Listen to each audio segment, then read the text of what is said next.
कि जो भी आपका सिर काट के लाएगा उसको 11 लाख रुपए मिलेंगे। ऐसा क्या कांड कर रखा है? तो धनहीन हो या कम से कम जिसके पास सत्य बोलने की प्रवृत्ति हो, कलयुगी समाज में वह सुरक्षित नहीं होता। तो फिर आपके ऊपर कोई हमला हुआ? प्रयास होते हैं, अभी तक सफल नहीं हुए हैं। क्या मोस्टली जितने भी कथावाचक है, जितने भी भारत के संत हैं, सबके लिए कुछ ना कुछ बोलते हो, तो क्या सबके अंदर ही इतनी कमियां है? हर मनुष्य के अंदर कमी। करते तो सनातन धर्म का ही प्रचार है ना। सनातन धर्म के नाम पर अपनी मानसिकता का प्रचार करता है। बागेश्वर धाम वाले महाराज जी हैं, उनके लिए भी आपने कई बार टिप्पणियां की हैं। हम व्यक्ति का नहीं, विषय का समर्थन या विरोध करते हैं। कोई संत हिंदुत्व के लिए आवाज उठा रहा है, गरीब बेटियों की शादियां कर रहा है, दूसरे देशों में जा जाके राम कथाएं कर रहा है, तो वो गलत कहाँ है? आप अपने आप को धर्मगुरु के रूप में मत दिखाइए। आप कहिए हम एक समाज सेवी संस्था हैं। राम नाम का प्रचार तो कर रहे हैं। केवल राम राम का प्रचार कर रहे हैं क्या? नहीं।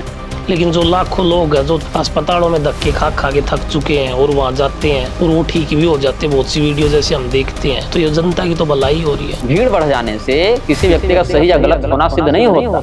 आपके अनुसार सच्चा संत कौन है? संत झूठे नहीं होते। प्रेमानंद महाराज जी, उनके बारे में क्या? वो मोटिवेशनल स्पीकर अच्छे हैं, लेकिन एक और कहते हैं कि अल्लाह और ब्रह्म एक है, और दूसरी ओर कहते हैं कि काली माता वृंदावन में झाड़ू भी नहीं लगा सकती। यहाँ पर मामला फंसा। जो लोग प्रेमानंद महाराज जी को राधा का अवतार मानते हैं, उनको क्या कहना चाहोगे आप? उनको ना भगवती राधा के बारे में ढंग से पता है, ना प्रेमानंद जी के बारे में ढंग से पता है। वो एक काल्पनिक जगत में जी रहे हैं और अपनी इस मूर्खता का संक्रमण वाक्यों में फैला रहे हैं।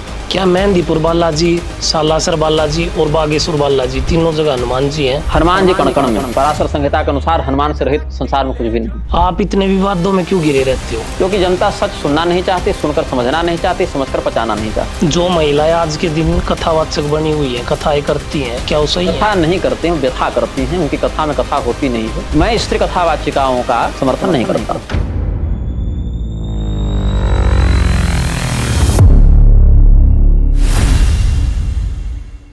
क्या आपने कभी सुना है किसी संत को मारने के 11 लाख रुपए मिलेंगे? आज हमारे गेस्ट ऐसे धर्मगुरु हैं जिनके ऊपर 11 लाख रुपए का इनाम है। अगर कोई उनको मारता है, उनकी गर्दन काटता है, तो उसको 11 लाख रुपए मिलेंगे। आज हमारे गेस्ट हैं निगराचार्य जी महाराज। आज हमने उनसे बात की, धर्म गुरुओं की, कथावाचकों की, पाखंडों की, बहुत सारी बातें की। जय श्री राम महाराज जी। जय श्री राम। बहुत बहुत साधुवाद है आपको। धन्यवाद। आपने ऐसा क्या कर रखा महाराज जी? क्या कोई आतंकवादी हो या कोई बदमाश हो या संत हो कि आपके ऊपर 11 लाख रुपए का इनाम रख दिया कि जो भी आपका सिर काट के लाएगा उसको 11 लाख रुपए मिलेंगे? ऐसा क्या कांड कर रखा है? देखिए, बात ऐसी है कि कलयुग में धर्म न्याय व्यवस्थाभ्याम, धर्म में और न्याय व्यवस्था में जिसके पास पैसा है वही सही है। भागवत महापुराण के 12वें स्कंध में आप देखेंगे कलयुग के लक्षण में ये बात आपको मिलेगी। अनाढ़यतैवा साधुत्वे, असाधुत्व में, गलत होने में सबसे बड़ा हेतु क्या है? गरीब होना या निर्धन होना। तो यदि कोई धनी हो, फिर आतंकवादी भी हो या आतंकवादियों का वकील भी हो, तो समाज में एक निर्भ्रांत और सुरक्षित जीवन जीता है। लेकिन जो धनहीन हो या कम से कम जिसके पास सत्य बोलने की प्रवृत्ति हो, कलयुगी समाज में वह सुरक्षित नहीं होता है और बहुत हद तक सम्मानित भी नहीं होता है। क्योंकि समाज ज्ञान को, सदाचार को, विचारों की सूक्ष्मता को पकड़ने के लिए तैयार नहीं है। जैसे एक गुरु है, आधुनिक भाषा में चलिए शिक्षक पकड़ लेते हैं, प्रोफेसर पकड़ लेते हैं। तो किसी प्रोफेसर ने किसी विश्वविद्यालय में लेक्चर में कुछ पढ़ाया, 50-100 बच्चे हॉल में पढ़ रहे हैं। प्रोफेसर ने जो पढ़ाया, क्या सभी बच्चे उसी भाव और उसी गहराई से उस विषय को समझेंगे? नहीं। वो अपने अनुसार उस ज्ञान को कन्वर्ट करके, परिवर्तित करके तब समझेंगे। हम आपको जो बात बोलेंगे, आप उसको कितना समझिएगा, आप अपने बौद्धिक क्षमता के आधार पर पहले उसको कन्वर्ट कीजिएगा, परिवर्तित कीजिएगा, फिर समझिएगा। ऐसे ही कोई दूसरा व्यक्ति अपनी बौद्धिक स्थिति के अनुसार समझेगा। हिंदुओं की जो बौद्धिक स्थिति है उसको इतना उलझा दिया गया है, इतने निम्न स्तर पर आकर स्थापित कर दिया गया है कि हम लोग जिस बात को अभी कह रहे हैं उस बात को समझने के लिए एक सामाजिक स्थिति में कोई तैयार हो जाए अलग बात है, लेकिन इन अ जनरल टर्म उसको कई पीढ़ियों का समय लगेगा। जब तक वह उस घटनाओं का भुक्तभोगी स्वयं न बन जाए, उन घटनाओं से स्वयं पीड़ित न होने लगे। हिंदू के पड़ोसी का घर जब जलता है तो हिंदू को कष्ट नहीं होता, जब तक उसका स्वयं का घर उस आग की चपेट में न आए। एक सामाजिक तथ्य है। जिस दिन पड़ोसी की आग बुझाने के लिए वह दौड़ेगा, उस दिन उसको हमारे विचारों के महत्व को या हमारे विचारों की सूक्ष्मता को समझने का अनुभव होने लगेगा। तो हमने अगर आतंकवादी जैसा कोई काम किया होता या गुंडे जैसा कोई काम किया होता तो अभी हमारे आगे पीछे लाल बत्ती घूम रही होती। अभी देखिए अमृतपाल इसी दिल्ली में। तो अगर हमारे आगे पीछे पुलिस प्रशासन हमारी सुरक्षा के लिए चिंतित नहीं है, अभी तो हमारी सुरक्षा के ऊपर खतरा बनकर पीछे पड़ा हुआ है वारंट लेकर, तो कहीं ना कहीं हमने कुछ अच्छा तो किया होगा। गलत किया होता तो हम अभी पार्लियामेंट में होते, या कम से कम पार्लियामेंट वालों के अगल बगल होते। ये इनाम रखा किसने महाराज जी? अब जिसने रखा है उसका वेश और उसका जो स्वरूप है वो तो हिंदू का ही समान है, और जाति देखें तो ब्राह्मण ही है। नाम क्या तो है? नाम तो गंगाधर है, गंगाधर ब्रह्मचारी कहते हैं लोग। और मुंबई पुलिस में हमने शिकायत की थी, मैंने नहीं की थी, मेरे एक शुभचिंतक ने की थी। और मुंबई पुलिस अपने कानून की रक्षा करने के लिए बड़ी प्रसिद्ध मानी जाती है। तो 2 साल जांच करने के बाद उसने कह दिया कि वो व्यक्ति लापता है ही नहीं। जबकि वो व्यक्ति आज भी प्रतिदिन हमारे फेसबुक पेज पर अलग अलग आईडी से कमेंट करता है अपने असली फोटो के साथ। लेकिन मुंबई पुलिस जो है उसको ट्रैक नहीं कर पाई और उसको पकड़ नहीं पाई। 2 साल के बाद क्लोजर रिपोर्ट उसने फाइल कर दी, ये कहते हुए कि हमको वो व्यक्ति मिला नहीं। अब मुंबई पुलिस के स्थान पर अगर कोई हैकर स्कैमर काम कर रहा होता तो उस व्यक्ति का छोड़ो, उसके बैंक अकाउंट से पैसे तक निकाल लेता। बिल्कुल सही बात है। पुलिस के लिए तो 5 मिनट का काम ट्रैकिंग तो करना। पुलिस 2 स्थिति में काम करती है। पुलिस और न्यायपालिका की एक बड़ी प्रतिभा है भारत में, इनमें अकड़ बहुत है। पुलिस और न्यायपालिका की रीढ़ की हड्डी में अकड़ बहुत है। और न्याय और व्यवस्था, इसके लिए 2 चीज चाहिए, एक नियत, दूसरी हैसियत। यदि आप में न्याय करने की नियत हो या न्याय करने की हैसियत हो तो ही आप न्याय कर पाएंगे। और जिस प्रकार के समाज में हम रह रहे हैं, जिन लोगों के पास कानून की जिम्मेदारी समझते हैं, या तो पुलिस या तो जज, कोर्ट या प्रशासन, इनमें न्याय को लेकर ना हमको कोई ठोस नियत दिखती है और ना व्यावहारिक धरातल पर कोई ठोस हैसियत, और उसी का भुक्तभोगी हम हैं। सब तरह के इंसान हैं। आज आप किसी डीएम मजिस्ट्रेट इत्यादि को ईमेल में धमकी दे दें, आपको पकड़े जाने में कितना समय लगेगा? 15 मिनट ज्यादा से ज्यादा। ये छोड़ो, असम में कोई डीएम या डीसी थी, उसके कमेंट में किसी ने केवल लाफिंग इमोजी का रिएक्शन दे दिया था, उसको उठाकर ले गई थी पुलिस, या उसको जाकर वहां पर बॉन्ड भरना पड़ा था। तो फिर आपके ऊपर कोई हमला हुआ ये होने के बाद? प्रयास होते हैं, अभी तक सफल नहीं हुए हैं। लोग तो प्रतीक्षा में रहेंगे ही। फिर आपको तो सुरक्षा ले लेनी चाहिए। किससे? गवर्नमेंट से। और गवर्नमेंट हमारी सुरक्षा क्यों करेगी? हम गवर्नमेंट को कितना वोट दिलवा पा रहे हैं? वोट से क्या, हो तो गवर्नमेंट का तो काम है सुरक्षा देने। गवर्नमेंट जिस व्यक्ति को बंदूक लेकर मेरे सामने खड़ा करेगी, उसकी बंदूक की नली मेरी ओर मोड़ने के लिए कितना पैसा लगेगा? अभी तो मेरे अगल बगल जो 4-5 लोग दिख रहे हैं वो बंदूक लेकर नहीं है, लेकिन जब गवर्नमेंट सुरक्षा देगी तो आपके स्टूडियो के अंदर बाहर 1-2 व्यक्ति दिखेंगे बंदूकधारी, तो उनकी उस नली को हमारी छाती की ओर मोड़ने के लिए कितना समय और कितना पैसा चाहिए, इस देश की जनता को देख लीजिए। पुलिसकर्मी देवता नहीं है कि हमने मंत्र से उनको सिद्ध किया है कि आप हमारी रक्षा करेंगे, न उनके ऊपर हमने कोई बहुत बड़ा एहसान कर दिया है कि वो श्रद्धा से हमारी रक्षा करें। वो एक उनकी जॉब है, उस जॉब को पाने के लिए उन्होंने बहुत प्रकार के परिश्रम या तिकड़मबाजी की होगी। मैं ये नहीं कहता परिश्रम से या तिकड़मबाजी से, उनकी अपनी जीवन की स्थितियों के अनुसार से या तो बहुत तिकड़मबाजी, बहुत घूसखोरी, या बहुत मेहनत और बहुत निष्ठा से उन्होंने उस पद को पाया होगा। उसमें कहीं भी ये नहीं है कि वो हमारी रक्षा करने के लिए पुलिस बने। उनको वेतन हम नहीं दे रहे हैं, उनको वेतन सरकार दे रही है। तो सरकार जिस दिन चाहे, या सरकार के लोग प्रत्यक्ष या परोक्षतः चाहें, या व्यक्तिगत भी उस व्यक्ति को, जब कोई व्यक्ति एक निश्चित रकम दे देगा तो उसकी नली हमारी ओर मुड़ जाएगी। तो बाकी जो बाहर से मारेगा उसकी बंदूक की नली हम तक पहुंचने में उसको जितना परिश्रम करना पड़ेगा, उससे तो आसान हो गया उसके लिए ना। तो सरकार हमें सुरक्षा तब न देगी जब सरकार स्वयं सुरक्षा के लायक बनेगी। हम तो कहते हैं कि बंगाल में जिन हिंदुओं को मारा जा रहा है, केरल में मारा जा रहा है, आप कम से कम कैराना ही सुधार लें, मेरठ ही सुधार लें, हल्द्वानी का अतिक्रमण हटा लें, हमारी जान की रक्षा तो भगवान कर ही लेंगे। और जिस दिन कहेंगे कि बेटा तुमको मर जाना है, उस दिन बाथरूम में फिसल कर मर जाए कृपालु के समान। ये तो समय जो लिख रखा उस पे उसके लिए तो बहुत बड़े बॉडीगार्ड की क्या आवश्यकता? इंदिरा गांधी को किसने मारा? बॉडीगार्ड नहीं मारा था उसके। राजीव गांधी को मारने श्रीलंका से लोग आए, इंदिरा गांधी को मारने उसी के सिक्योरिटी डिपार्टमेंट से लोग आ गए। तो जिसको जिस माध्यम से मरना है भैया वो मरेगा। हाँ, ये अवश्य है कि सरकार से सुरक्षाकर्मी लेने के लिए 2 बातों का होना बहुत आवश्यक है। या तो आप सरकार के इतने अंध समर्थक हों कि सरकार आपको जिंदा रखे ताकि आप भीड़ को मोबिलाइज करके सरकार के फेवर में वोट दिलवा सके, पहला। या तो आप सरकार के इतने कट्टर विरोधी बन जाएं कि आपको जिंदा रखना सरकार की मजबूरी बन जाए, विपक्ष को दिखाने के लिए कि ये कम से कम जिंदा बचे। या तो आप सरकार को बनाने की हैसियत रखते हो या सरकार को गिराने की हैसियत रखते हो, या तो बिल्कुल समर्पित समर्थक हो या बिल्कुल समर्पित विरोधी हो कि सरकार अगर कहे कि आज से सभी लोग चावल खाएंगे तो आप कहेंगे नहीं कूड़ा खाएंगे, इतने विरोधी हो, या कहे सरकार के चावल खाना तो केवल चावल ही खाएंगे रोटी नहीं खाएंगे, इतने समर्थक हो, तो सरकार आपको सुरक्षा देगी। लेकिन मैंने तो बहुत से ऐसे लोगों को देखा जो जिसका कोई सरकार से लेना देना नहीं है और उसको सुरक्षा मिल रखी है। जैसे मेरे इर्द गिर्द किसी को धमकी आ जाती है तो उसको सुरक्षा दे वो सरकार इसीलिए करती है ताकि वो अपने गृह मंत्रालय के माध्यम से वो यह दिखा सके कि हम जनता को सुरक्षा देने के लिए प्रतिबद्ध हैं।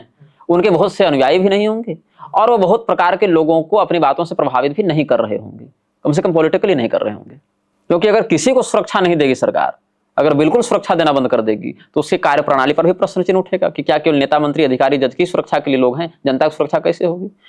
सरकार यदि वास्तव में जनता की सुरक्षा करना चाहती है तो सरकार बिना लाइसेंस के गन को लीगलाइज करे।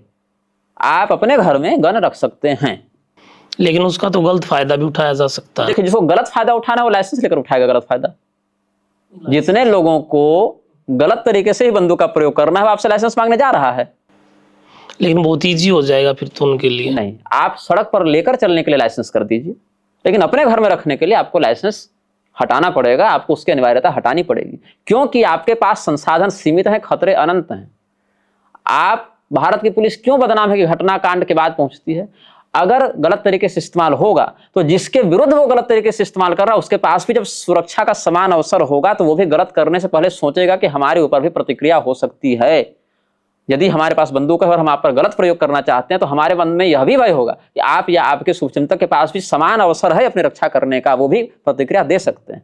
कम से कम बंदूक रखने के लिए लाइसेंस नहीं, हाँ सड़क पर लेकर चलने के लिए या वैसे किसी प्रयोग के लिए आप लाइसेंस दीजिए उसकी बैकग्राउंड की जांच करते हुए। अच्छा, उस पर भी देखिए नियम कानून कि सुरक्षा के लिए देंगे लाइसेंस और चुनाव के समय वापस ले लेंगे, और जिसके पास लाइसेंस नहीं है और गैरकानूनी तरीके से जो रखा है वो तो तब भी रखा हुआ है, तो उसका तो आप सीज कर नहीं रहे क्योंकि आपके पास रिकॉर्ड नहीं है, और जिसका रिकॉर्ड है उसको आपने रक्षा का अधिकार दिया नहीं। अगर आपको यही डर है कि वो चुनाव के समय उसका गलत प्रयोग करेगा तो उसको लाइसेंस ही क्यों दिया शुरू में आपने?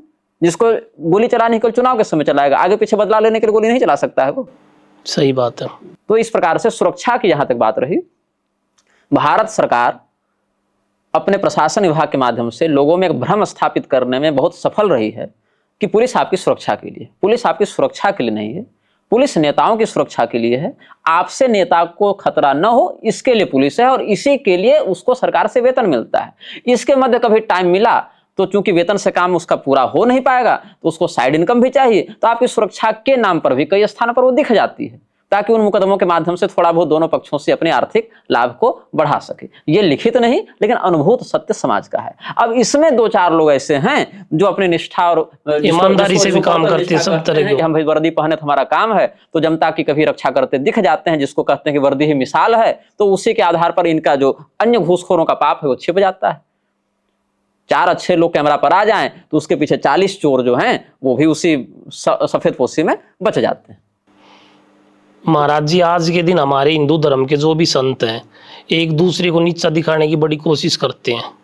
ऐसा क्यों? दूसरे धर्म के लोग हमारे बारे में क्या सोचते होंगे? पहली बात ऐसा है कि दूसरे धर्म शब्द पर मुझे आपत्ति है। हमारे यहाँ 3 प्रकार के शब्द आपको मिलेंगे: धर्म, उपधर्म, अधर्म।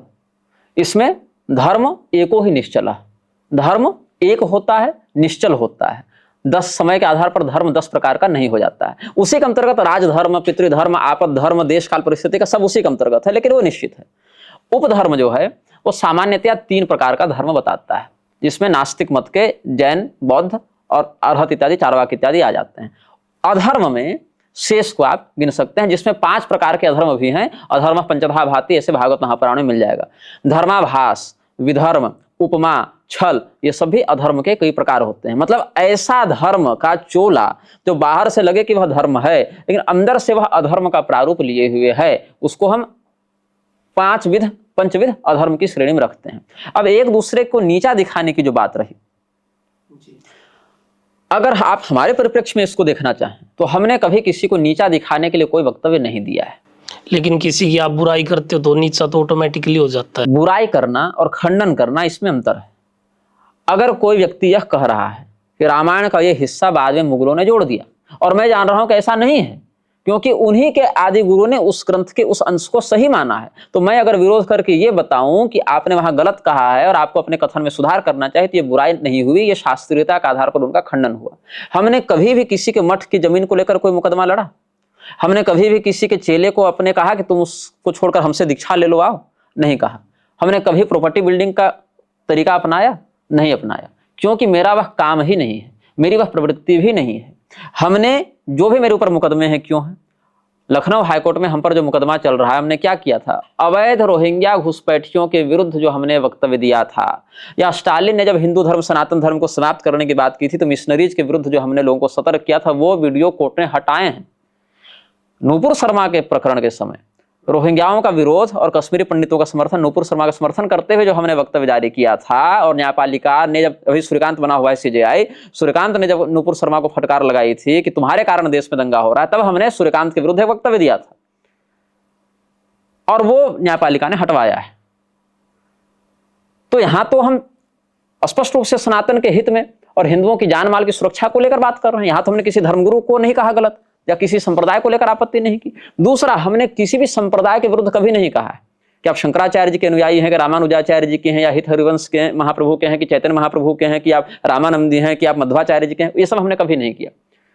हमने सभी सनातनी संप्रदायों का सम्मान करते हुए अपनी बात कही है। उन संप्रदायों के अंतर्गत आने वाले वर्तमान जो धर्मगुरु के वेश में दिख रहे हैं, चाहे वो नकली बने हो, चाहे किसी मत से दीक्षित अभिषिक्त हो, अगर उनके कथन में पहले उन्होंने कुछ ऐसा कहा जो स्पष्ट रूप से धर्म के मानदंडों और सिद्धांतों के विरुद्ध जाता हुआ दिखा और अवसर देने पर भी उन्होंने सुधार नहीं किया, तब हमने सार्वजनिक रूप से अपनी बात कही है। और जिसका विरोध जैसा होना चाहिए, जैसा अपराध जिसका गंभीर है, हमने वाणी की कठोरता रखी है, सौम्यता रखी है। जैसे उदाहरण स्वरूप रामभद्राचार्य मलुक पीठ में श्रीमद् भागवत के 9वें स्कंध के 2 अध्यायों पर प्रवचन कर रहे थे, शुक रामायण के नाम से। गोवर्धन मठ के एक शंकराचार्य हुए थे, पूरी पीठ के शंकराचार्य हुए थे 500-700 साल पहले, स्वामी श्रीधराचार्य जी महाराज। उन्होंने श्रीमद् भागवत की श्रीधरी टीका लिखी है। उन्होंने श्रीधराचार्य जी को मूर्ख, पागल और पता नहीं क्या क्या कह दिया, किसी ने आपत्ति नहीं की।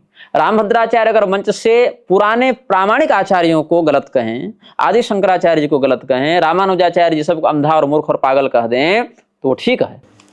लेकिन हमने अगर उनका विरोध, हाँ, तो हमने अगर विरोध किया तो बुराई कैसे बोलना गलती है? हाँ, तो अभी जैसे आपने कहा कि उनकी गलती है, तो गलती करना बुराई तो नहीं हुई कि आप कोई निजी चिढ़ में या खुन्नस में दुश्मनी में कह रहे हैं, क्योंकि वो गलती है। उसको हम आंख मूंद लें तो भी गलती रहेगी, आंख खोल लें तब भी गलती रहेगी, प्रणाम कह के कहें तब भी गलती रहेगी, और डांट कर कहें तब भी गलती ही रहेगी। लेकिन मैंने आपकी जो वीडियो देखी, आप मोस्टली जितने भी कथावाचक है, जितने भी भारत के संत हैं, सबके लिए कुछ ना कुछ बोलते हो। देखिए, तो क्या सबके अंदर ही इतनी कमियां है? हर मनुष्य के अंदर कमी है, हमारे अंदर कमी नहीं है।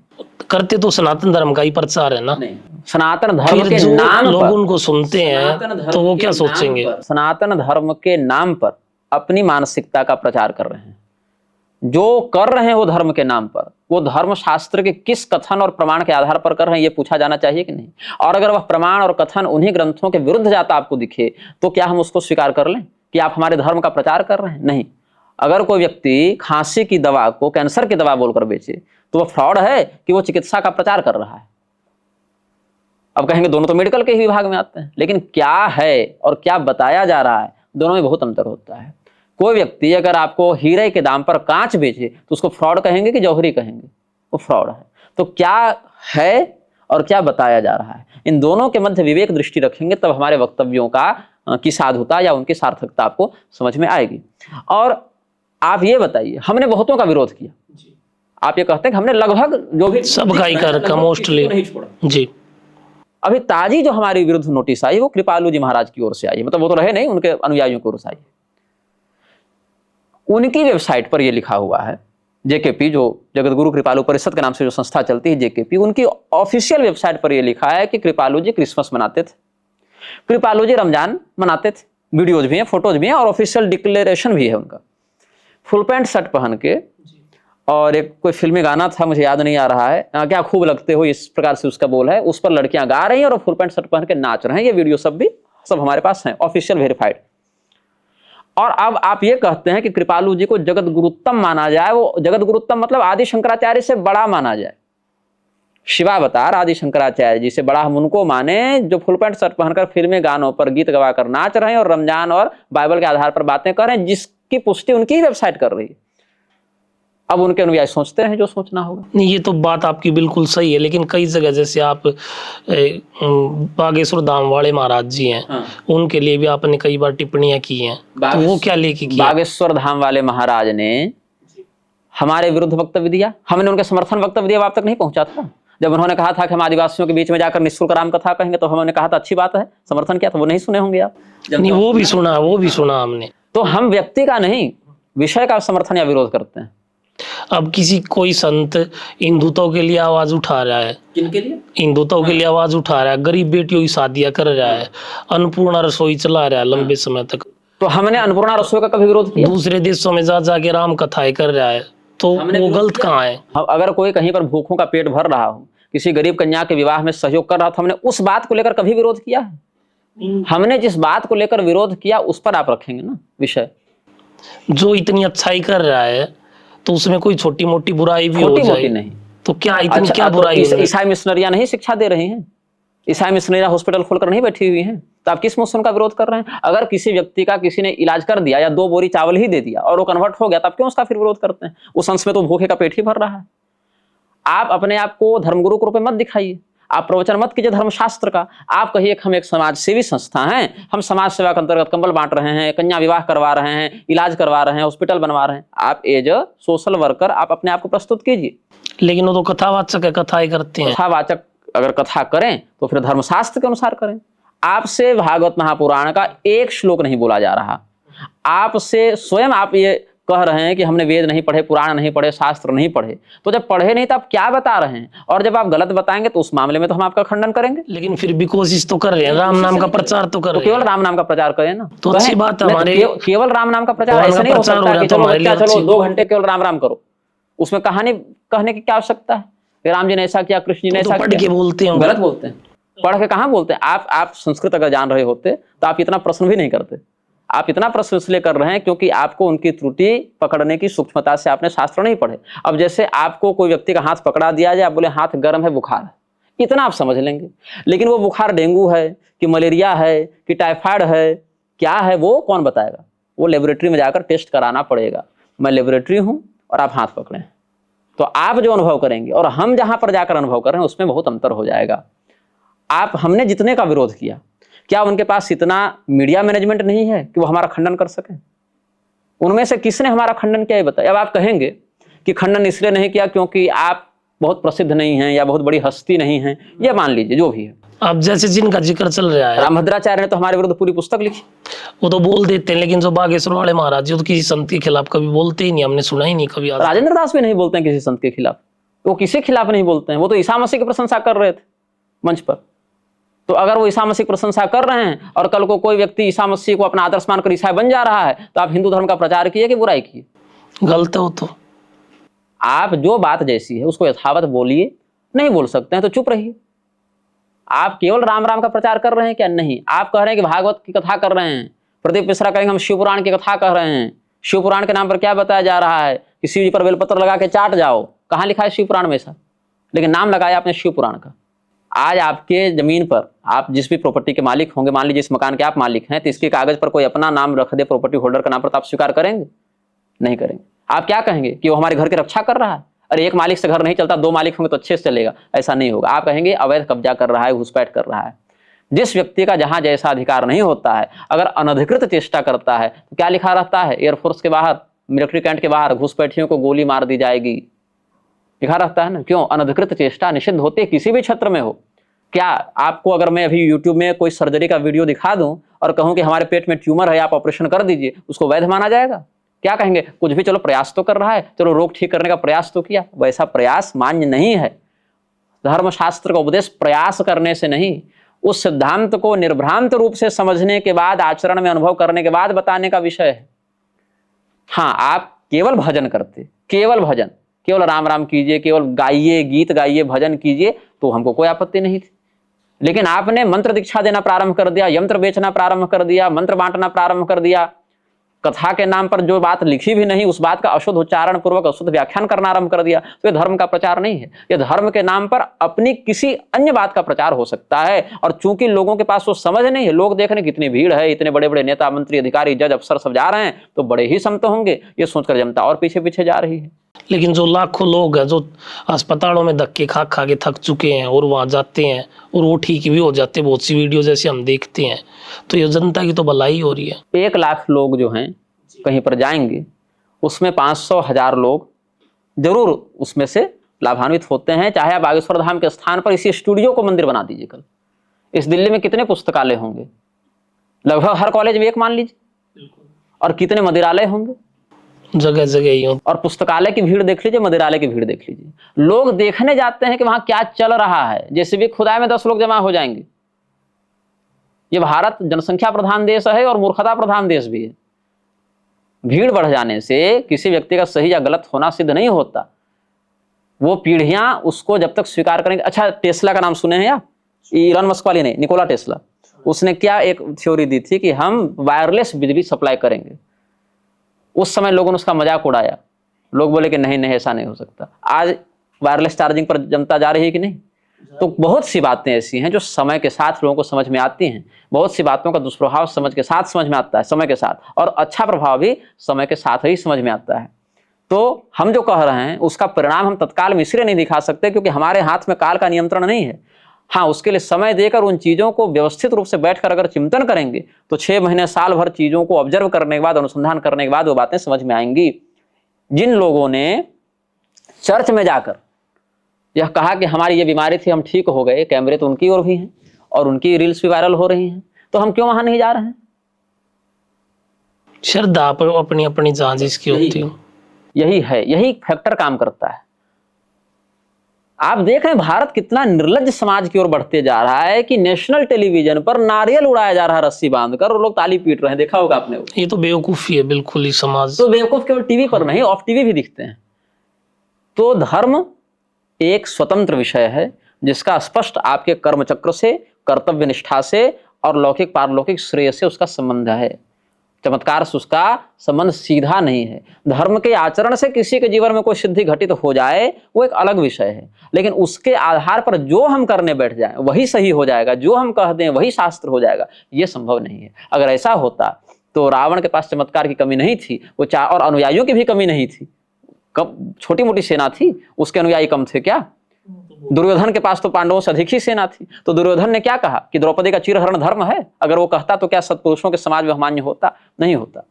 हाँ, तो जो गलत है वह देश काल परिस्थिति के आधार पर एक एक व्यक्ति की निजी इच्छा और भावना के अनुसार बदलता नहीं है। क्योंकि बलात्कारी कहेगा कि बलात्कार करना सही है और संयमी कहेगा कि गलत है। तो गलत और सही की निजी परिभाषा सब बनाकर घूमेंगे और एक दिन समाज ऐसा हो जाएगा कि सही और गलत व्यक्तिगत निर्णय पर आश्रित हो जाएगा। धर्म और अधर्म की परिभाषा ही समाप्त हो जाएगी, बहुसंख्यक का मत ही धर्म हो जाएगा।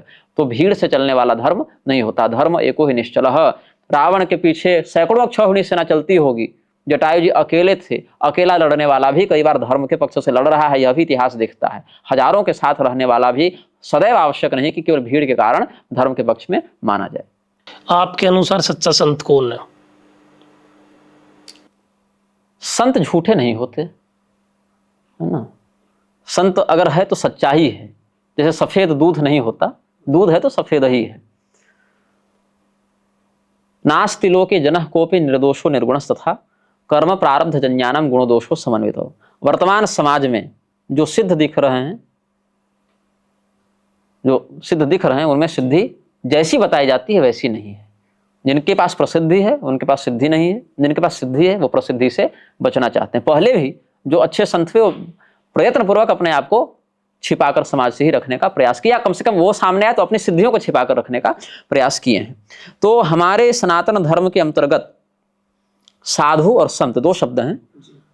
परमात्मा की समुपलब्धता के ओर बढ़ने वाले प्रथम कदमों को, प्रारंभिक चरणों को साधुता कहा जाता है, और परमात्मा से मिलने के अंतिम कदमों को, मतलब यात्रा प्रारंभ हुई तो साधु, यात्रा पूर्ण हो गई तो संत।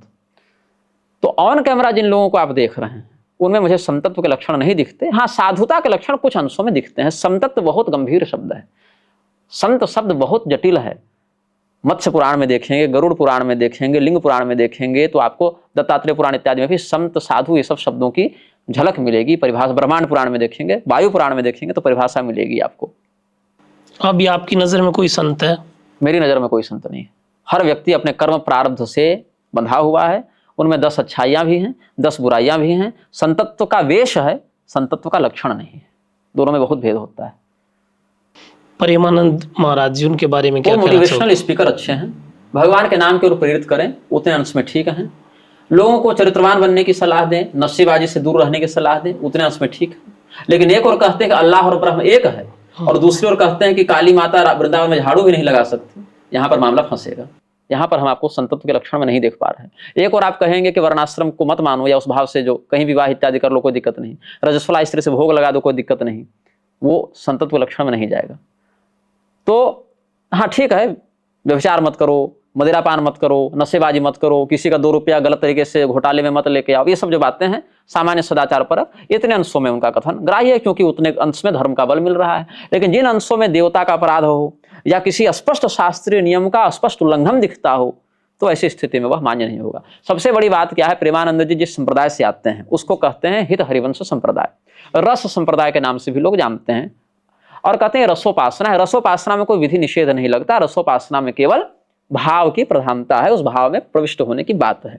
तो ये बताइए, जब विधि निषेध नहीं लगता तो भोजन में आप अन्न का ही भोग क्यों लगा रहे हैं, मांस का भोग क्यों नहीं लगा रहे हैं?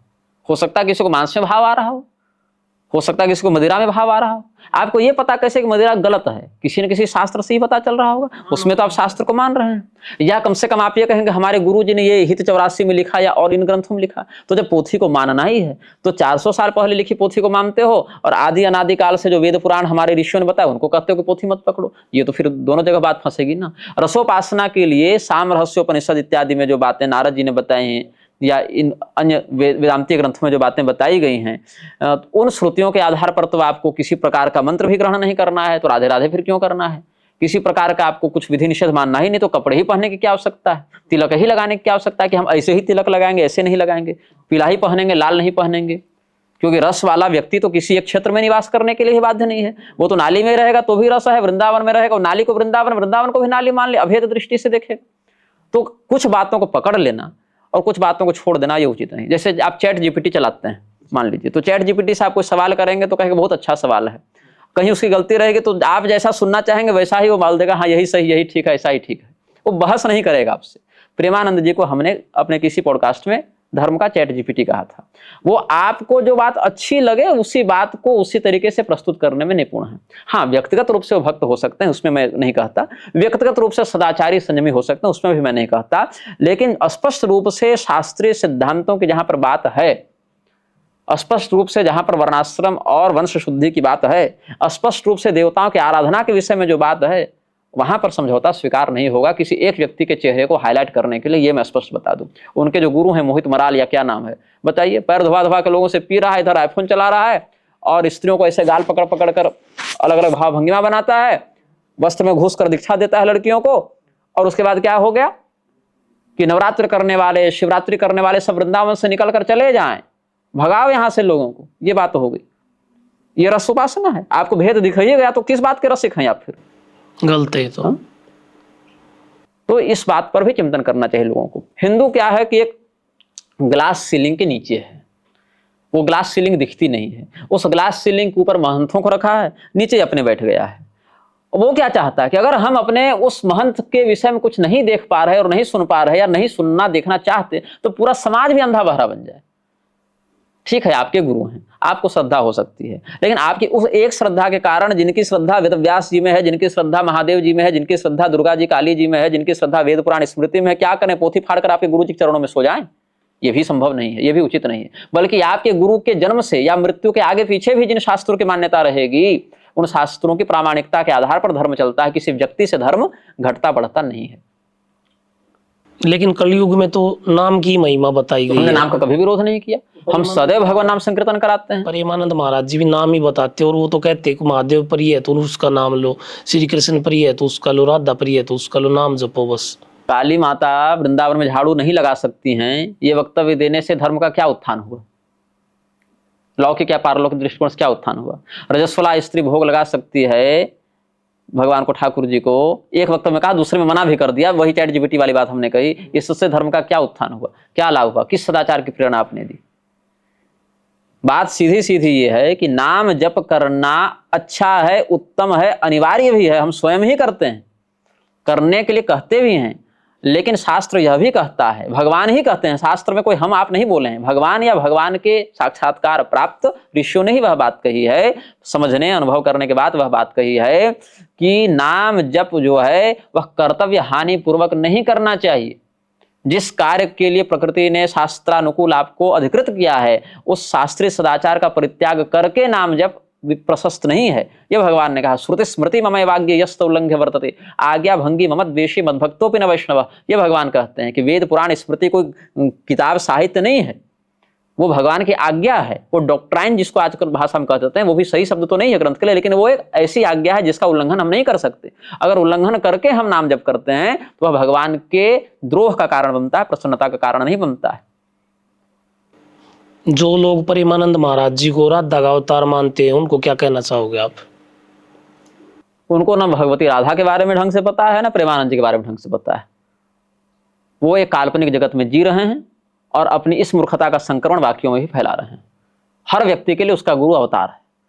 कोई शिव जी का अवतार है, बताए अभी 20 अवतार तो मैं ही गिना दूंगा। ऋषि महर्षि अवतार बहुत हो गए। अभी हरिद्वार जाइए रामदेव योग ऋषि, बनारस जाइए हरिनारायण तिवारी वेद ऋषि, अभी एक PN मिश्रा ब्रह्मर्षि बना घूम रहा था और वहां संतोष नहीं हुआ तो एक हो गया इधर, एक और है यहीं दिल्ली में वो समागम करता है, क्या नाम है उसका, कुमार स्वामी, कोई नागपाल करके था, कुमार स्वामी, वो महाब्रह्मर्षि बन गया। उसके बाद आप उधर जाइए नागपुर तो मोहन भागवत राष्ट्र ऋषि है। नरेंद्र मोदी को राजर्षि बनाने के लिए काशी वाले ब्राह्मण तुले ही हुए थे, क्या राजर्षि बना के छोड़ेंगे? उससे कम नहीं, ऋषि महर्षि बहुत हो गए हैं। उसके बाद अवतार में देखिए, बागेश्वर धाम हनुमान जी का अवतार कौन बोले? कृष्णचंद्र ठाकुर। प्रेमानंद जी को आप अवतार बोल ही दिया राधा जी का, मतलब उनके अनुयायियों की भाषा में। कृपालु जी को राधा जी का अवतार यार प्रेम रसावतार कह ही रहे हैं। उधर तुलसीदास जी के 2 अवतार घूम रहे हैं लिविंग एरा में, एक तुलसी पीठ वाले रामभद्राचार्य, उधर एक क्या वो गांव है मोराई बापू का जो भी होगा, वहां पर 2 अवतार तुलसीदास के घूम रहे हैं। अब तुलसीदास जी पता नहीं कौन सा ऐसा काम किए थे कि मुरारी के रूप में जन्म लेके अली मौला करना पड़ रहा है, या इधर नेत्रहीन अवस्था में जीवन बिताना पड़ रहा है। वही 2 अवतार लेकर नहीं कर्म फल काट पा रहे हैं। ये अलग मूर्खता देखिए। उधर करौली सरकार नाम का एक चल रहा है, संतोष भदौरिया पूर्ण गुरु शिवा अवतार है। उधर एक उस कबीर का अवतार जेल में सड़िए रहा है रामपाल। अवतार की कोई कमी नहीं है, भर भर के मिल रहे हैं अवतार। मतलब किसी गली में निकल जाइए तो कोई ऋषि कोई अवतार मिल जाएगा आपको।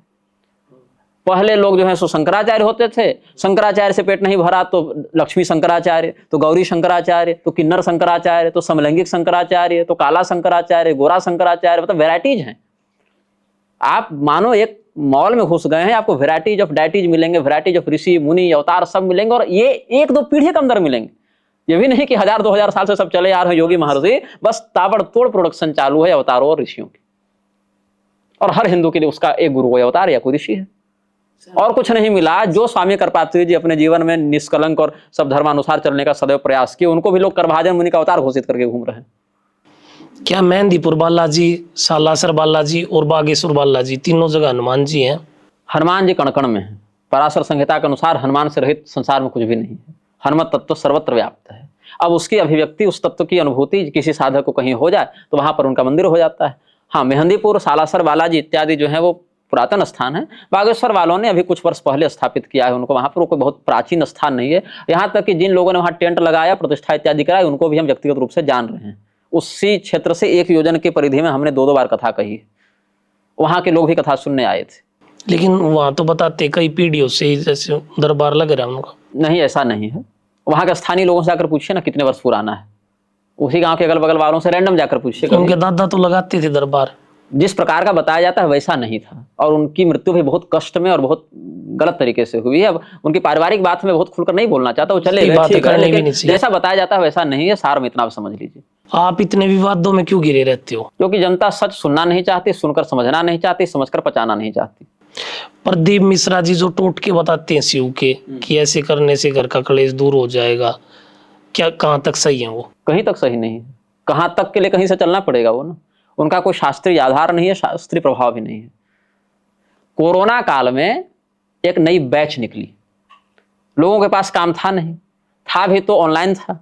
ऑनलाइन में कुछ न कुछ स्क्रॉल करेंगे ही, अब क्या हुआ कि जो लोग कुछ धार्मिक सुनना चाहते थे, आध्यात्मिक जानना चाहते थे, कोरोना काल के बाद अनिरुद्धाचार्य की प्रसिद्धि, धीरेन्द्र शास्त्री की भी विशेष प्रसिद्धि, प्रदीप मिश्रा की प्रसिद्धि, अलग अलग चैनल्स पर आना, इनके टोटके चलना और चैनल्स के द्वारा रिपीट टेलीकास्ट इनका करना और पॉलिटिशियन स्पॉन्सर्ड कार्यक्रम इनके होना।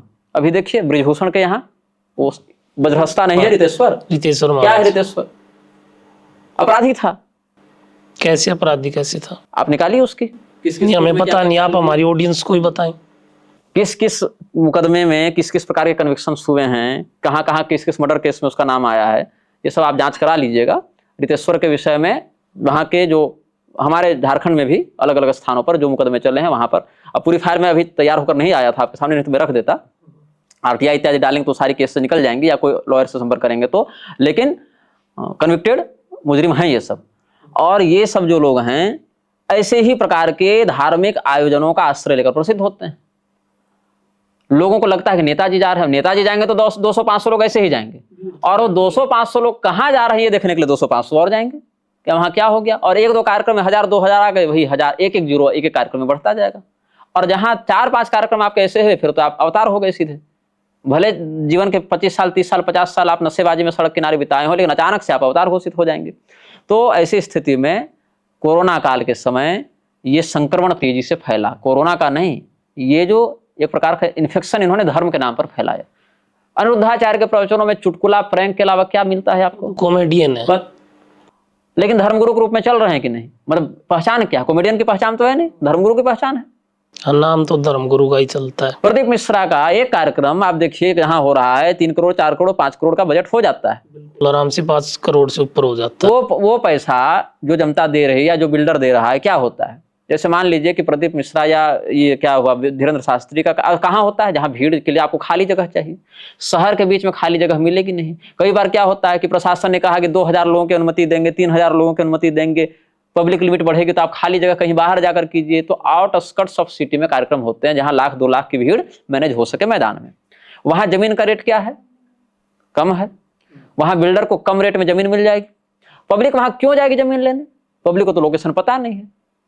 तो ठीक है, एक इन्वेस्टमेंट करते हैं, ऐसे लोगों को बुलाते हैं, बड़ा पंडाल बनेगा, जगह बड़ी रहेगी, नेता मंत्री प्रशासन से संपर्क है ही तो पास करने में कोई दिक्कत नहीं होगी। बागेश्वर धाम के मंच पर अगर कोई बिल्डर पैसा लगा रहा है तो नेता भी तो वहीं जा रहा है। ऑफ द स्टेज वो नेता कहीं तो बैठता होगा, कहीं तो चाय पीता होगा, कहीं तो पानी पीता होगा, कहीं तो फोटो शूट कराता होगा। कॉन्टेक्ट्स वहां बन गए पॉलिटिशियंस और बिल्डर्स के। गुरु जी को उनकी दक्षिणा मिल गई, गुरु जी के नाम पर भीड़ भी आ गई। वहीं पर बैनर लग गए कि सस्ते में प्लॉट खरीदें, सस्ते में फ्लैट खरीदें, इतने की छूट, इतने के किस्तों पर, सब मिल गया।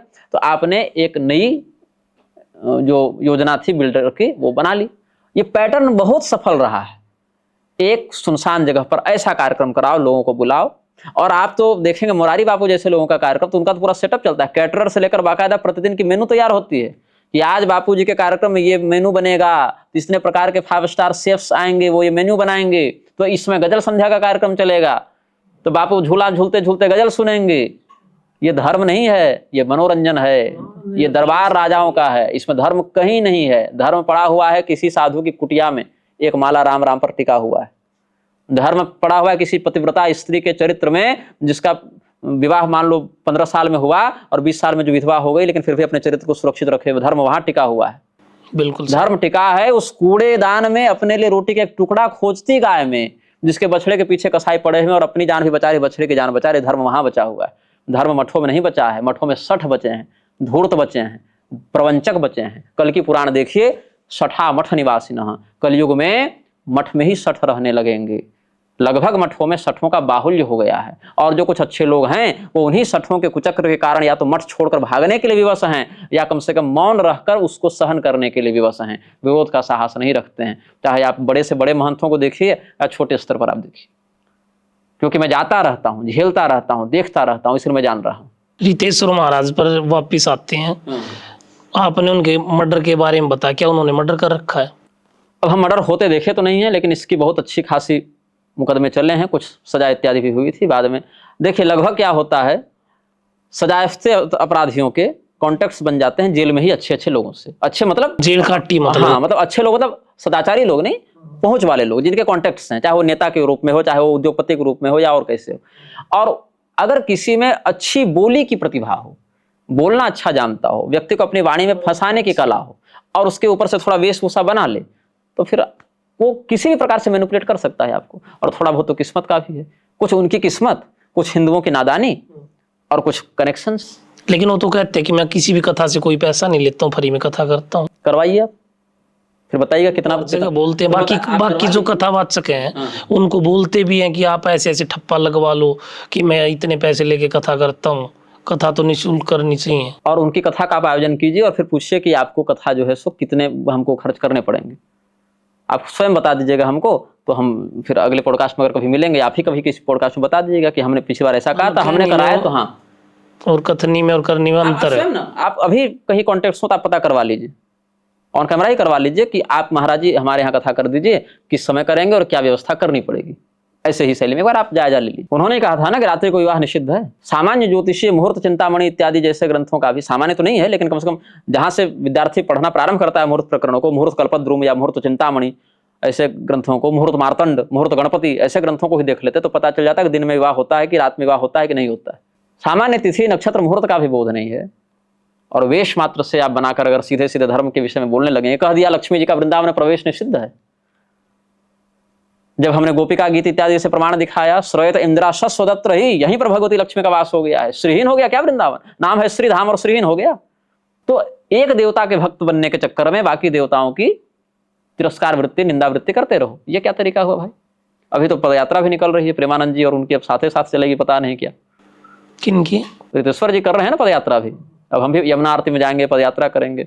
ये सब हैं इंगेजमेंट के तरीके, समाज को अपने साथ इंगेज बनाए रखने के तरीके। जो महिलाएं आज के दिन कथावाचक बनी हुई हैं, कथाएं करती हैं, क्या वो सही है? कथा नहीं करती हैं, व्यथा करती हैं। उनकी कथा में कथा होती नहीं है, व्यथा होती है। और एक जीवन की महत्वाकांक्षा है, एक विलासितापूर्ण वैनिटी लाइफ जीने की एक तमन्ना होती है। उस तमन्ना को पूरा करने के लिए देखिए ग्लैमर है, उनको ग्लैमर मंच पर दिखाना है, लेकिन धार्मिक चाशनी में परोसना है उसको, बस इतना ही है। उनके पास न सदाचार का बोध है, न शुद्धि अशुद्धि का बोध है, न शास्त्रीयता के विषय में उस सिद्धांत को लेकर कुछ व्याख्यान करने का प्रौढ़ विवेक रखती हैं। तो उन साधुओं के आश्रय से जो या तो चरित्रहीन थे, या तो जो इतने सरल थे कि उन्होंने इतना सोचा नहीं कि भविष्य में इसका परिणाम क्या होगा, दोनों को मैं दोषी मानता हूं, उनकी कृपा से ये मंच पर बैठ गई। मैं एक उदाहरण देता हूं, इसीलिए क्योंकि लोग इस बात को लेकर मुझे टारगेट करते हैं, तो इस माध्यम से मैं बोल देता हूं। एक स्वामी विद्याभास्कर जी महाराज हैं, शायद आप उनसे अवगत हैं या नहीं। स्वामी राघवाचार्य जी को जान रहे होंगे, उनके गुरु जी हैं स्वामी विद्याभास्कर जी, कोसले सदन के महंत हैं, वो पीठाधीश्वर हैं, रामानुजाचार्य संप्रदाय से हैं। तो मैं स्त्री कथावाचिकाओं का समर्थन नहीं करता हूं, मैं मतलब शास्त्रीय दृष्टिकोण से ही मैं समर्थन नहीं करता हूं। धर्मोपदेश सार्वजनिक मंच पर स्त्रियों के लिए उचित नहीं। हाँ, स्त्रियां सत्संग पूर्वक अपनी स्त्री मंडली में कुछ सत्संग करें, वो एक अलग बात है, लेकिन व्यासपीठ पर आरूढ़ होकर सार्वजनिक धर्मोपदेश वह स्त्रियों के लिए शास्त्र के विधान में नहीं आता है, शास्त्रों में नहीं लिखा गया। मतलब या स्त्री नहीं, स्त्रैण स्वभाव वाला व्यक्ति भी जो स्त्रियों के समान मेकअप कर ले, आजकल बड़ा मेकअप करके सब बैठते हैं, सारे कथावाचक करते हैं मेकअप। तो स्त्रैण स्वभाव वाला, या फिर स्त्रियों के प्रति बहुत आसक्ति वाला व्यक्ति, जिसका मन स्त्रियों के प्रति आसक्त रहे, ऐसा व्यक्ति पुरुष होकर भी कथा का अधिकारी नहीं होता। बहुत लक्षण है उसके, इस पर भी हम कई बार बोले हैं।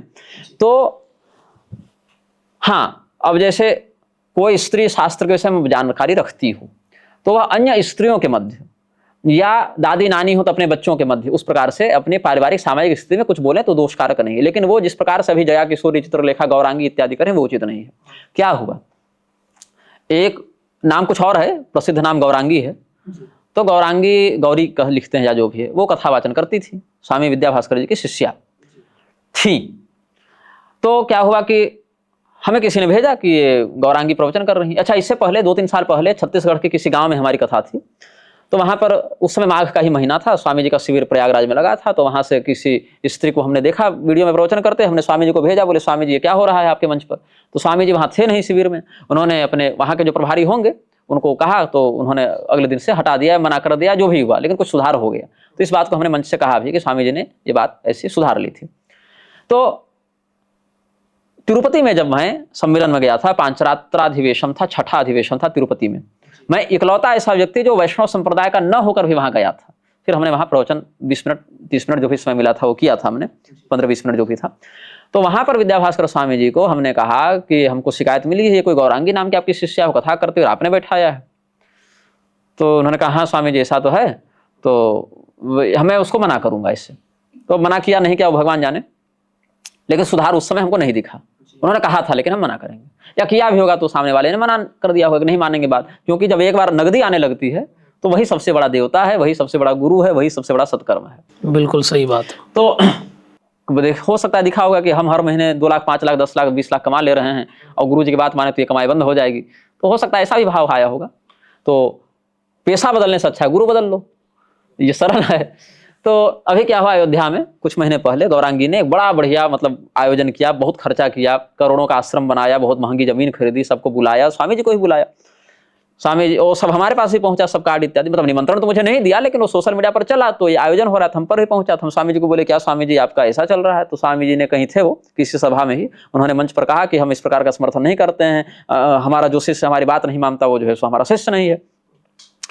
तो हमने उसको डाला उस वीडियो को अपने फेसबुक पर, गौरांगी इत्यादि या उनके समर्थकों की कमेंट आई कि जब हम मंच पर कथा कहते थे, शुरू ही किए थे, तो गुरुजी ने क्यों मना नहीं किया? वही मना करना था। या फिर गुरुजी को शुरू से मेरे मंच का बहिष्कार करना था कि चलो तुमको कथा करनी करो मत करो तो तुम्हारा निर्णय, हम तुम्हारे मंच पर नहीं जाएंगे। लेकिन हमारी अनेक कथाओं में गुरुजी आए, आशीर्वाद दिया, हमारे साथ मंच साझा किया, हमारी प्रशंसा की। अब आज अचानक से हम बुरे हो गए, तो ऊपर निकल गया होगा ना, पैसे ज्यादा कमाने लग गया होगा। अब गुरुजी कहेंगे कि हमको इतना पैसा दो तो हमारा मठ बने, तो गुरुजी हमसे कमाई में हिस्सा चाहते होंगे। 10 तरह की बातें गुरु शिष्य के बीच में हो जाती हैं। गुरुजी कहेंगे कि हमारे नाम का आश्रय लेकर ये ब्रांड चमकाना चाहती है, चेलिन कहे कि हमारे पैसे को गुरुजी अपने मठ में लाकर अपना महल बनवाना चाहते हैं, जो जिसकी स्वार्थ परमार्थ की वृत्ति होगी। लेकिन भाव क्या है? अधर्म को प्रारंभ से ही मिटाया जाए तो विप्लव से बचा जा सकता है। बीच मझधार में जाकर ना तोड़िएगा तो डूब कर मरने के अलावा कोई विकल्प नहीं, वहां से वापसी का मार्ग नहीं होता। इसलिए मैं सत्पुरुषों से बार बार कहता हूं कि आप अधर्म को प्रारंभ से ही न पनपने दें। आप अधर्म को जहां थोड़ा सा खाद पानी देंगे वो माथा पर बैठ जाएगा। या फिर अगर आपने कभी ऐसी गलती कर दी हो कि आपके माध्यम से ऐसा प्रमाद हो गया हो, तो जहां पर आपको विवेक हो जाए वहीं से परमानेंट अस्थायी रूप से सुधार प्रारंभ कर दीजिए कि चलो, और कहकर कि हमसे गलती हुई, ताकि लोग आपके उस कृत्य के बारे में सतर्क रहें और आगे से हम ऐसा सुधार कर लेंगे। हर मनुष्य गलती करता है, 50 दोष हम में भी हैं और प्रतिदिन हम उन दोषों को दूर करने का ही प्रयास करते हैं। हर मनुष्य में दोष है, हर मनुष्य में गुण है। गुणों का अभिवर्धन हो, दोष की न्यूनता हो, यही सत्पुरुष का लक्षण है। तो हमने क्या कहा? ऐसे साधु जो या तो चरित्रहीन थे या ऐसे सरलता में थे जिनको भविष्य का दुष्परिणाम उस समय वैसा नहीं दिखा, इन्हीं 2 लोगों ने स्त्रियों को कथावाचिका बनाया है, बैठाया है। और कहने की बात माइक पर क्या कहूं, लेकिन मठ जो हैं वो व्यभिचार के बड़े केंद्र बनते जा रहे हैं। चाहे वो समलैंगिक व्यभिचार हो, गुरुकुल के बच्चों के साथ यौन शोषण हो, या फिर वो स्त्री पुरुषात्मक व्यभिचार हो, प्राकृतिक हो। प्राकृतिक मतलब अप्राकृतिक या प्राकृतिक, लेकिन व्यभिचार के अड्डे बनते जा रहे हैं। अच्छे अच्छे मठ, अभी देखिए ना, श्रृंगेरी से जुड़ा था ना चैतन्यानंद, यही दिल्ली की बात है, कितना मीडिया में चला। यही जब हम सतर्क कर रहे थे तब मुझसे आप जैसे लोग ही पूछते थे कि आप हिंदुओं को तोड़ रहे हैं या नीचा दिखा रहे हैं या सदर कर रहे हैं। जब तक कांड सामने नहीं आता है तब तक लोग सुनना नहीं चाहते। कांड जब सामने आ जाता है तब लोग कहते हैं करे साधु तो ऐसे ही होते हैं। तब लोग ये नहीं देखते कि किसी ने सतर्क किया था, तब लोग ये नहीं देखते। अभी मैं पूरी पीठ के विषय में सतर्क कर रहा था, वहां के मठ के अव्यवस्था व्यभिचार आदि के बारे में, तो हाईकोर्ट में केस चल रहा है।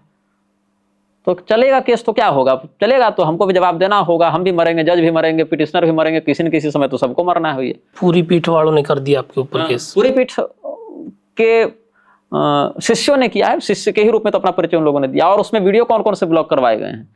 पूरी शंकराचार्य जी का जो वक्तव्य हमने अपने वक्तव्य के समर्थन में दिया था वो ब्लॉक करवाया गया। हमारे गुरु जी का वीडियो पहले बैन करो, क्योंकि हमारे गुरु जी हमारी पोल खोल रहे हैं। मानो रोहिंग्या घुसपैठियों के खिलाफ आज देखिए लखनऊ नगर निगम में एक सरकारी रिपोर्ट आई मीडिया में कि 80% लोग रोहिंग्या घुसपैठिया बांग्लादेशी हैं। वही लखनऊ हाईकोर्ट हमारी वीडियो बैन करवा रही है। वही लखनऊ हाईकोर्ट ने आदेश दिया कि जबकि मेरा पक्ष भी नहीं सुना, अगर हमारा पक्ष सुनकर वीडियो बैन करते समझ आता कि मुझे फेयर ट्रायल का मौका मिला कि भाई आपने कहा है तो क्यों कहा है, या क्या सबूत है आपके पास। पिटिशन आई, आप वीडियो बैन कर दिए। इसीलिए हमने क्या कहा था, न्यायपालिका और प्रशासन की हैसियत नहीं है और नियत नहीं है न्याय करने की। तो आपने उनके खिलाफ याचिका डाल देनी चाहिए। किसके पास डालेंगे? वो तो कोर्ट में ही डालेगी। ये बेईमान है और ईमानदार हैं। नहीं, आप उसमें लिख सकते हो ना कि भाई ये जज अच्छा नहीं है, दूसरा मिल जाता आपको। वो तो जिस जज के पास जाएंगे वो भी बहुत बड़े हरिश्चंद्र हैं, सब जान रहे हैं। मुझे व्यक्ति से नहीं, मुझे व्यवस्था से शिकायत है। उस व्यवस्था के अंतर्गत वह व्यक्ति वैसा हुआ है। व्यवस्था को बदलना पड़ेगा। जब तक जज गद्दी पर रहता है तब तक वो हम न्याय के झंडा बरदार हैं। रिटायरमेंट के दिन न्याय व्यवस्था में बहुत खामियां सुधार होना चाहिए, जनता कष्ट में।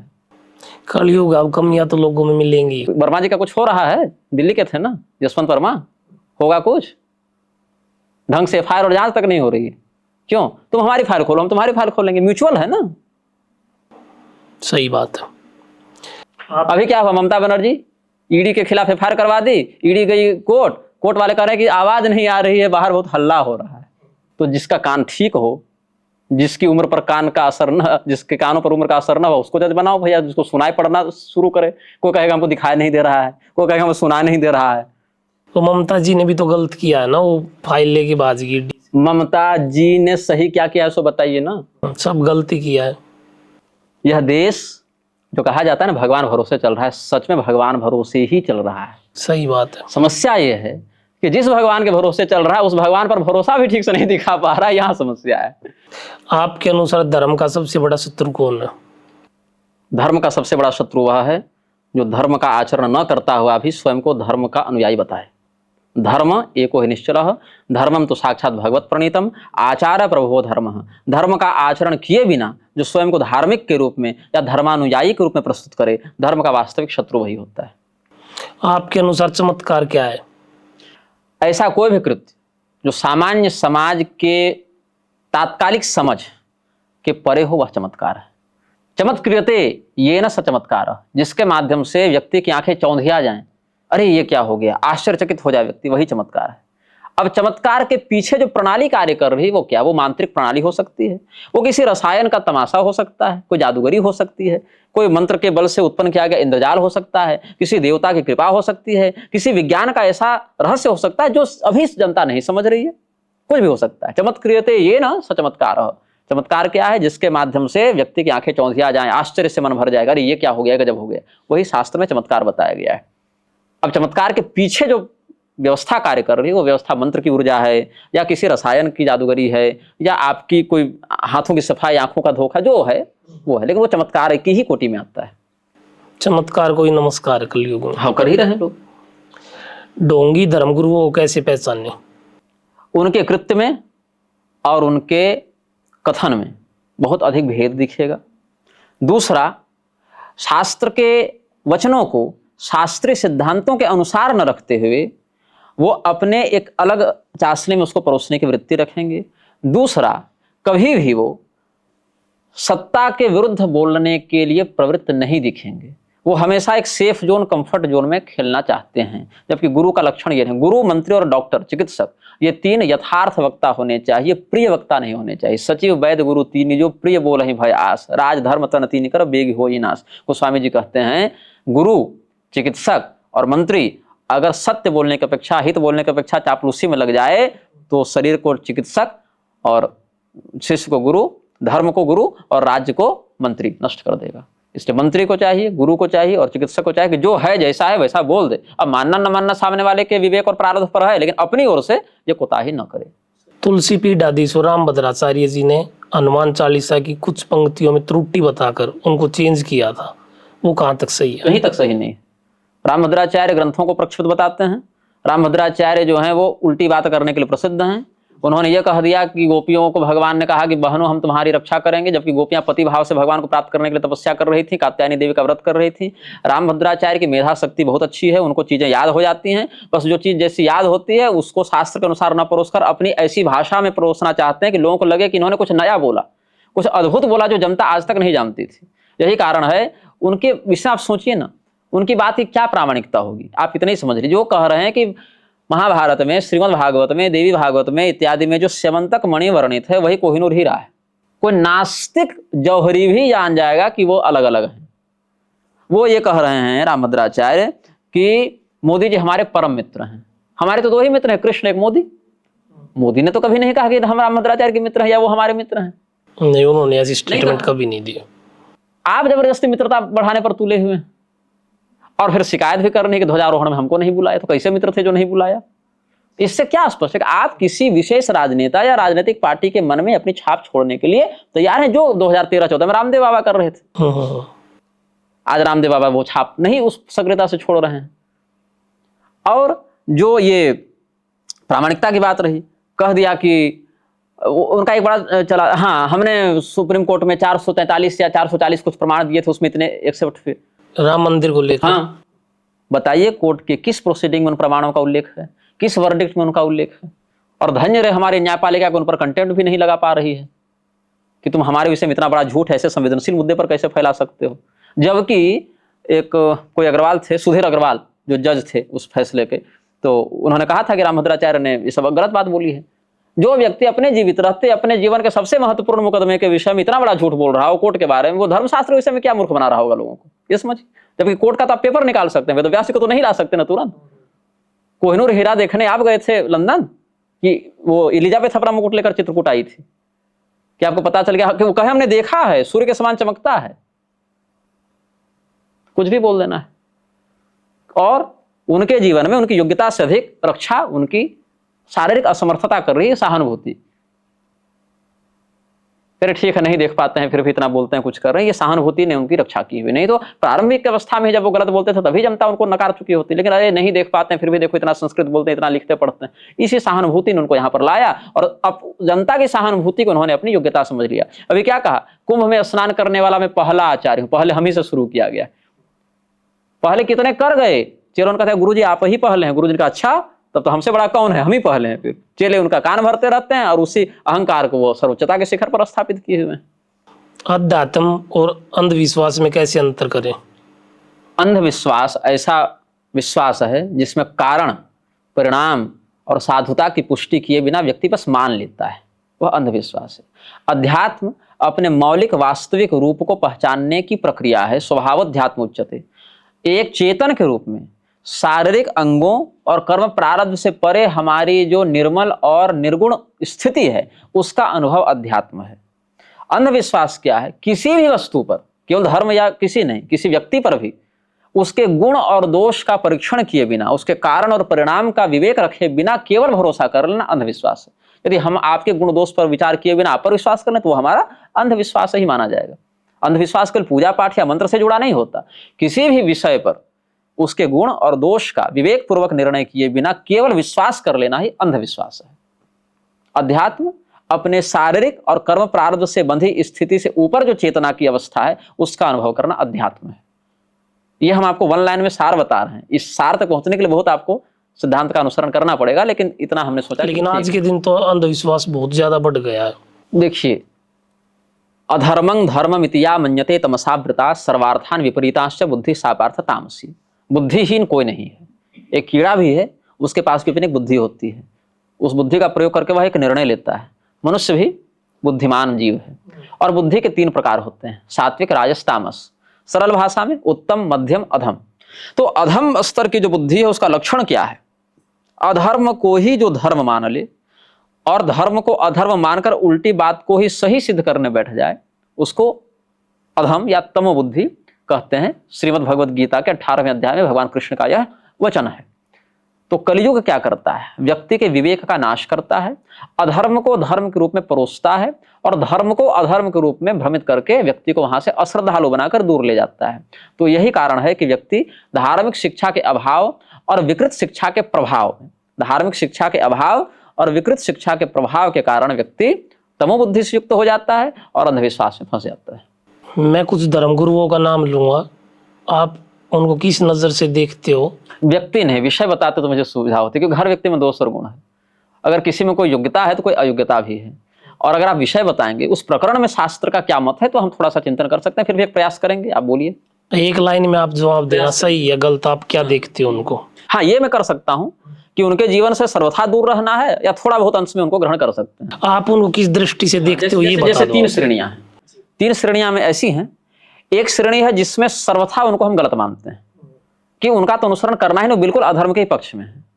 दूसरी श्रेणी यह है जिनके जीवन में धर्म बहुत अधिक है, लेकिन चूंकि मनुष्य हैं या किसी लोभ प्रमाद स्वार्थ में फंसे हैं तो थोड़ी बहुत गलती हो सकती है मनुष्य होने के नाते, पौरुषेय दोष उनको कहते हैं। एक श्रेणी बिल्कुल गलत है, एक श्रेणी जो है वह अच्छाई बहुत अधिक है, लेकिन कहीं कहीं बुराई है, जिससे थोड़ा सा चिंतन पूर्वक उनको भी अपने जीवन में और शिष्यों को भी शोधन करना चाहिए। और एक श्रेणी ऐसी है जिनमें बुराई अधिक है, लेकिन फिर भी कुछ ऐसी अच्छाइयां हैं जिसको ग्रहण कर लें तो ज्यादा आपत्ति नहीं होगी। ये 3 श्रेणियां हम बांटेंगे। प्रेमानंद महाराज जी, शास्त्रीयता का बोध नहीं है उनमें। अगर केवल भगवान नाम संकीर्तन और व्यभिचार से दूर रहो, नशे पान से दूर रहो, इतना तक बताएंगे तो उनका उपदेश ग्राह्य हो सकता है। लेकिन शास्त्रीय विषयों का व्याख्यान उनसे श्रवण करके अनुकरण करने योग्य नहीं है, क्योंकि उसमें उनकी गति नहीं है। प्रदीप मिश्रा, सर्वथा त्याज्य, 100% किनारे, बिल्कुल सर्वथा अधर्म। अनिरुद्धाचार्य जी, धर्म के विषय में दूर रहिए उस व्यक्ति से। हाँ, कुछ वृद्धाश्रम, कुछ अन्य क्षेत्र इत्यादि जो समाज सेवा की बात है, वहां अगर बिना घोटाला किए, मतलब 10 करोड़ आ रहा है, 1 करोड़ लगा दिए, 4 करोड़ की गाड़ी खरीद ली, हेलीकॉप्टर खरीद ली, ये सब नहीं। अगर बिना घोटाला के केवल समाज नर सेवा, नारायण सेवा के भाव से करना चाहते हैं तो उस अंश में ठीक है, लेकिन धर्म और शास्त्र और धर्मोपदेश के विषय में नहीं। रामभद्राचार्य जी, अहंकार को दूर करें, बाकी लोगों को नीचा दिखाना बंद करें, मान्य आचार्यों को तुच्छ दिखाना बंद करें और शास्त्रों को प्रक्षिप्त बताना बंद करें, तो उनकी मेधा शक्ति का अच्छा उपयोग हो सकता था। राजनीतिक स्वार्थ उन्होंने नष्ट कर दिया, इसीलिए अब नहीं। अब ये स्थिति है कि अगर 100 बात कह रहे हैं तो 90 बात तो आप आंख मूंद कर कहिए कि गलत कह रहे हैं, प्रभाव जमाने के लिए उल्टी बात कर रहे हैं, ताकि जनता अट्रैक्ट हो और विवाद का विषय बने तो चर्चा लोग करें, बस। रितेश्वर महाराज, नहीं, 100% किनारे। फ्रॉड। धर्म के क्षेत्र में एक धर्मगुरु के रूप में नहीं। जया किशोरी जी, बिल्कुल नहीं। आपकी दृष्टि में क्या हो? एक मनोरंजक समाज के लिए, एक इंटरटेनर है। जो स्थिति मेरी दृष्टि में कंगना रनौत की होगी, विद्या बालन की होगी, वही स्थिति जया किशोरी की होगी। स्टेज अलग अलग है, हरकतें वही है। देवी चित्रलेखा, वही सारी स्त्री कथावाचिका, चित्रलेखा हो या जया किशोरी हो या निधि सारस्वत हो या कृष्ण प्रिया हो, गौरांगी हो, मैं ये स्त्री कथावाचिका के विषय में यही है। आप स्वधर्म पालन कर नहीं रही, दूसरे को उपदेश देने का अधिकारिणी नहीं है। आप पहले एक नारी धर्म के अनुसार सनातन हिंदू महिला बनना सीखिए, साध्वी बनना आपके 4 जन्म के बाद भी संभव नहीं है। विनोद बाबा जी, वृंदावन वाले, वृंदावन वाले, देखिए वो सार्वजनिक प्रवचन तो वैसा देते नहीं है, और जब तक कोई व्यक्ति सार्वजनिक रूप से अपने विचार व्यक्त नहीं करे, हम उसके विषय में सैद्धांतिक रूप से अवगत नहीं हो सकते। हम कभी मिले नहीं हैं, तो जब तक मिले नहीं या उनके प्रवचनों को सुने नहीं, कुछ कह नहीं सकते हैं। हम आशा करते हैं कि वो अच्छे होंगे, लेकिन जब तक हम उनके प्रवचन नहीं सुने, अपने से क्या बना कर कहें?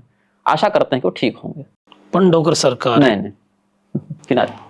पर्चा ब्रांड एक अलग ही है, वो किनारे रहिए। उन्होंने धर्म न पढ़ा, न पढ़ना चाहते हैं। उन्होंने बस एक जीवन भर एक लोगों की चमत्कृत भीड़ को अपने पीछे पागल देखा, और वही उनका नशा है। आज उनसे वो नशा छीन लीजिए, कल वो पागल हो जाएंगे। रामदेव बाबा जी, धर्मशास्त्र के विषय में बिल्कुल नहीं। अब तो पता चल रहा है कि आयुर्वेद खान पान वाले में भी अलग अलग कोर्ट में फंसते जा रहे हैं, तो नहीं, बिल्कुल नहीं। व्यायाम की दृष्टिकोण से अगर कुछ प्रेरणा की, शरीर की कैसी मुद्रा कैसे बनानी, वैसे अगर जानकारी लेना चाहें तो ठीक है, उतने अंश में कि व्यायाम कैसे करें। योग नहीं सिखाते हैं, वो व्यायाम सिखाते हैं, और व्यायाम को योग बताते हैं, योग को ऐसा बता देते हैं धर्म जिसका बोध स्वयं नहीं रखते। आशाराम बापू, मिशनरियों के विरुद्ध ठीक काम कर रहे थे, लोगों में समाज सेवा के दृष्टिकोण से ठीक कर रहे थे, लेकिन गुरु दीक्षा देकर लोगों को प्रणव का मंत्र दे देना और अपनी रामायण निकालना, आशा चालीसा, आशा रामायण अपनी ही पूजा करवाने लगना, ये सब गलत है। ये सब बिल्कुल स्वीकार नहीं। राम रहीम, वो तो बिल्कुल फ्रॉड है, वो तो गुंडा व्यक्ति है।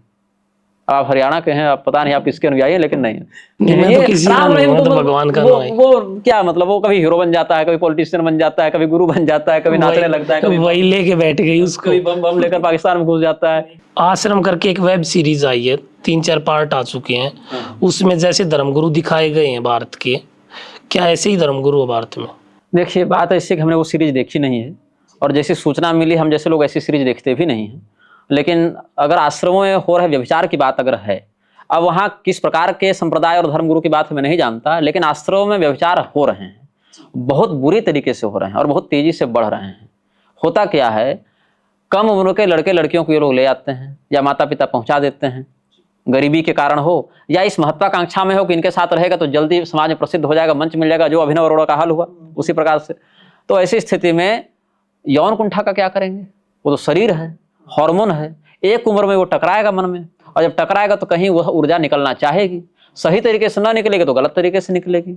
ये प्राकृतिक व्यवस्था है, बायोलॉजी से आप कैसे लड़िएगा? शरीर से नहीं लड़ सकते आप ना। ऐसी स्थिति में जब पर्याप्त संयम नहीं होगा व्यक्ति का, तो व्यभिचार में वह परिणत होगा। और व्यभिचार तो चाहे 10 साल का व्यक्ति हो, चाहे 60 साल का व्यक्ति हो, तो जिसका हार्मोन जितना प्रबल होगा उतना टकराएगा। मठों में व्यभिचार होते हैं, हो रहे हैं, और ये कम नहीं हो रहे, बढ़ रहे हैं। और इनका विरोध करने वालों को ही तमाम तरह के केस मुकदमे और प्रताड़ना फंसाया जा रहा है, यह भी एक तथ्य है। तो आश्रम सीरीज में क्या दिखा है हम नहीं जानते, लेकिन मठों के व्यभिचार एक भयावह वास्तविकता है और समाज इसको समझ नहीं पा रहा है। ये लास्ट क्वेश्चन, इसके बाद पॉडकास्ट का एंड करेंगे। क्या नीम करौली बाबा को आप हनुमान जी का अवतार मानते हो? अवतार के कई प्रकार होते हैं, उनमें एक अवतार होता है आवेशावतार। आवेशावतार ऐसे अवतार होते हैं जिसमें व्यक्ति तो सामान्य ही होता है, लेकिन किसी घटना विशेष में उनकी शक्ति से उस देवता का संपर्क हो जाता है, शाप देने के समय, वरदान देने के समय, या ऐसा कुछ उसका प्रभाव दिखाने के समय।